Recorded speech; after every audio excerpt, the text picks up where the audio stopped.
Dustin Poirier will forever be stuck in championship limbo. Dustin Poirier might very well be one of the greatest, if not the greatest UFC fighter to probably never win the belt, as he reminded us this last weekend. Dustin, despite being 35 and a solid underdog in this fight, weathered the storm in Benoit Saint-Denis, attacked the guillotine more times than I could count, and finally found his punches in the second, viciously knocking out a young, hyped-up contender. Again, at this age, after the damage he's taken, and at this stage of his career where he himself says he is going to retire soon, I think this win is way more impressive than you may think. Let's look at Dustin Poirier's resume real quick. Looking at the wins over former champions, he has Max Holloway twice, Conor McGregor twice, Eddie Alvarez, and Anthony Pettis. He also has great wins over Justin Gaethje, Dan Hooker, and of course now Benoit Saint-Denis. Overall, Dustin's MMA record is 30-8, which is a great record considering a majority of his fights have been at the top of the heap. A crazy statistic from ESPN MMA showed that Dustin is the only ranked lightweight to be ranked 8 straight years in the UFC, which is absolutely absurd and really shows the longevity of Dustin and how long Dustin has been a top contender. Even though Dustin Poirier has continued to stay a top contender, many of us doubt at this stage of his career that he will actually get championship gold. But I mean, Islam's manager Ali Abdelaziz did post on social media that he liked the recent win from Dustin and would make the fight with Islam in June in the UFC, which brings up a good point since all of the other top lightweight contenders are busy in April for UFC 300. So Dustin's championship chances aren't completely over technically. But even if Dustin Poirier gets the chance to fight Islam purely out of a scheduling opportunity, I highly doubt that Dustin can defeat Islam with where both men are in their career. So with another great win at the age of 35, this begs the question of how someone as good and who has stayed as good as Dustin Poirier has for this long has never touched actual UFC gold. In this video, let's uncover the many chances Dustin had to become a true UFC champion, how close he got, and most importantly, what went wrong each time. And before I begin, a word from our sponsor, and I swear to God there's only one of these this time. If you want to earn extra cash through gift cards and other rewards in your spare time, you can do so with our sponsor, Ipso Ice. They have a wide catalog of gift cards to choose from, and me personally, I'm looking at them Amazon gift cards for some boxing gear. To earn said rewards, all you have to do is take some surveys that are super quick and easy to do. I love doing Ipso Ice surveys whenever I'm rendering videos or compiling code, so even in my downtime, I'm getting cash and still being productive. Like I mentioned before, I'm really looking forward to getting those Amazon gift cards so that I can buy some new hand wraps, and I'm really looking forward to getting something that I need by simply answering a couple quick and easy surveys. So click the link in the description below and start earning rewards with Ipso Ice today. So our story starts at 145. It's crazy to think someone as big as Dustin used to fight at 145 pounds.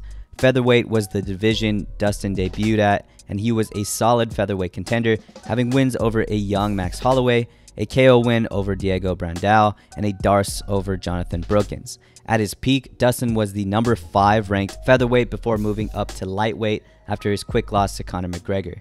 And I don't know how far-fetched this is to say, given how good Dustin Poirier is at lightweight, but I'm going to go out on a limb and say Dustin had a really good chance at becoming featherweight champion had he stayed.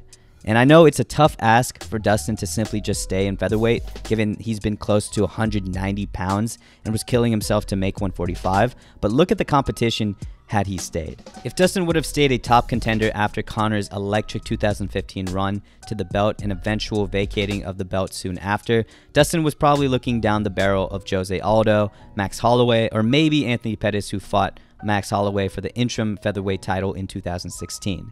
If Dustin was able to make 145, I think it's not crazy to say that Dustin would have had the same performances against Max Holloway or Anthony Pettis this time at 145. And though we'll never know for sure, I think Dustin would have had a really good chance at beating Jose Aldo at the end of 2016 or 2017 when the Aldo era was officially declining. Again, analyzing Dustin's chances at becoming a featherweight champion early in his career is super speculative, but considering his performances against Max Holloway, who went on to dominate the division after Jose Aldo, I think Dustin had a really good shot of being a champ at featherweight. But no matter, we move on to lightweight, the division Dustin Poirier would truly shine. Again, following his featherweight loss to Conor McGregor, Dustin would level up tremendously and had a mostly winning run before his first title shot. He had 2 separate 4-fight win streaks, with the first of those win streaks including 3 first-round KOs over guys like Carlos Diego Ferreira, Yancy Medeiros, and my personal favorite first-round KO over Bobby Green after a lot of showboating from Bobby.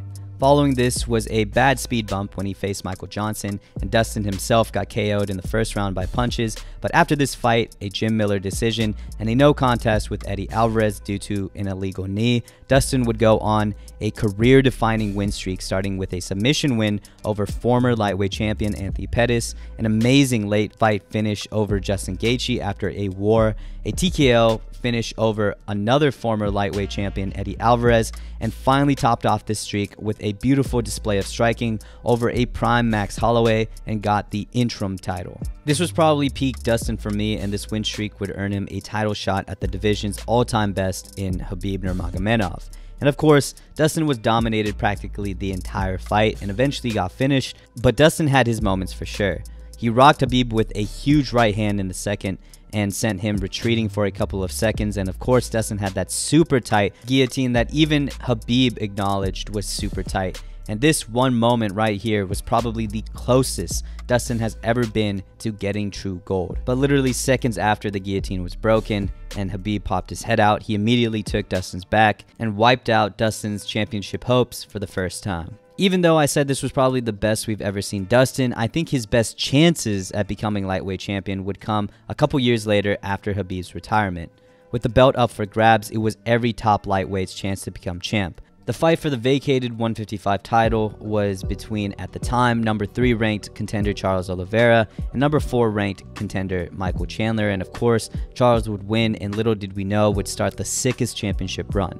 As for Dustin, his sights were set for a big money fight and rubber match with Conor McGregor, so he wouldn't get the chance at the champ Charles Oliveira until the end of 2021. But when he did, man, did he come so close again. That first round especially looked like Charles had no answer for the boxing and pure power of Dustin Poirier. Charles got dropped twice, once really early in the first round, and then once really bad in the middle of the first round, and got hurt multiple times in this round. I mean, look at the numbers at the end of the first. The second wasn't the most exciting, as Dustin ended up on the bottom of this grappling exchange early and was content on staying on his back and resetting for the next round. And that's where disaster struck for Dustin Poirier.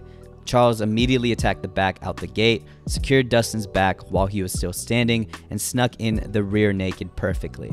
And just like that, Dustin's championship hopes were gone again from a rear naked choke. Now, Dustin's story isn't quite over. He would bounce back after a war and get a rear naked choke himself over Michael Chandler, which would lead to a rematch with Justin Gaethje. Like I said before, this was just the BMF title, but given Justin and Dustin have been top contenders for so long, and Charles just had his shot to fight Islam again before he got injured, I think this was truly for the next contender.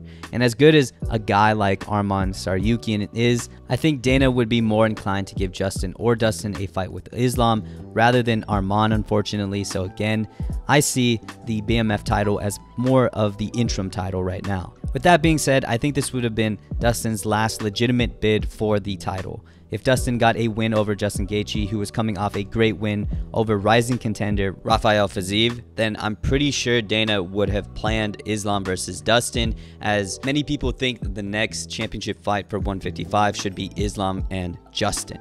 And I'm not going to say Dustin had a dominant first round like he did against Charles Oliveira to justify he had a good chance to win this fight early, but he did have a really solid round, especially with the boxing. He landed consistently and even hurt Justin towards the end of the first, and I'm pretty sure he won the first, though it was a still pretty competitive round with Justin landing his own punches and low kicks as well. But again, whatever flashes of success Dustin found early in this fight would be wiped out in an instant, as Justin threw a same side kick combo that took out Dustin, and again, just like that, Dustin's championship hopes seemed to fade away for a third time. And you would think this is where Dustin Poirier's story ends. Dustin Poirier is 35 years old, had a devastating knockout loss, and was now set to face a young, rising, violent contender in Benoit Saint-Denis, and even simply looking at the odds, this was supposed to be Dustin's retirement. But to the odds maker's surprise, Dustin pulled out a classic performance in his boxing and knocked that Frenchman out. And the timing couldn't be more beneficial for Dustin. He might not deserve another title shot considering he, relatively speaking, just lost to both the top contenders gunning for the belt next, but considering they're both booked for UFC 300 and Islam wants to fight in June, technically Dustin's championship hopes aren't completely over. Dustin has come so close so many times but has never captured true UFC gold, so I'm interested to hear your guys' thoughts on whether or not Dustin Poirier will ever get that actual UFC championship and whether or not he deserves to get another title shot. But anyways, thank you guys for watching, and I'll see you in the next one. Peace.